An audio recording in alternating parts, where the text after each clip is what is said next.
Yang selalu tengok aku live mesti jumpa kan, aku ada pegang tablet tu kan. Tablet tu apa? Tablet tu iPad. Sebenarnya iPad mini. So iPad mini ni aku dah pakai lebih kurang 9 bulan.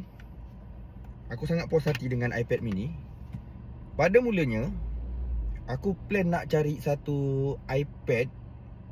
Tak kira lah apa iPad pun, aku saja je nak tengok iPad. Tapi bila aku sampai dekat Switch, aku nampak iPad mini yang baru lah masa tu kan. Tahun lepas aku beli bulan 9. Bulan 11.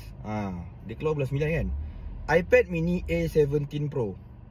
So bila aku belik iPad mini A17 Pro ni, aku cakap mana iPadnya, dia tak ada dekat display. Korang pelik tak? Dekat Switch ada device yang dia tak ada display, model baru. So aku tak boleh brain. Lepas tu dia cakap dekat aku, bang, kalau abang nak tengok iPad mini, abang nak hands on, kita ada iPad mini yang lepas punya generasi. Dia saiz sama. Okey, saiz sama. Bak sini, bila dia bagi kat aku pegang. Korang nampak tak? Ini yang buat aku tertarik. Saiz dah besar. Memang kita nak cari saiz besar kan. Boleh pegang satu tangan, ringan, tipis. iPad mini A17 Pro. Masa aku beli tu harga official tu berapa 2299 Sekarang dah murah siut. Tak sampai setahun dia dah turun harga. Official price dia dah turun.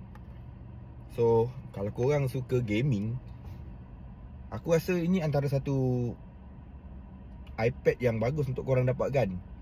Selain nak gaming, nak buat kerja, sedap gila guys. Memang aku puas hati lah. Korang dah pakai belum? Dah try belum? Okey tak? Komen sikit.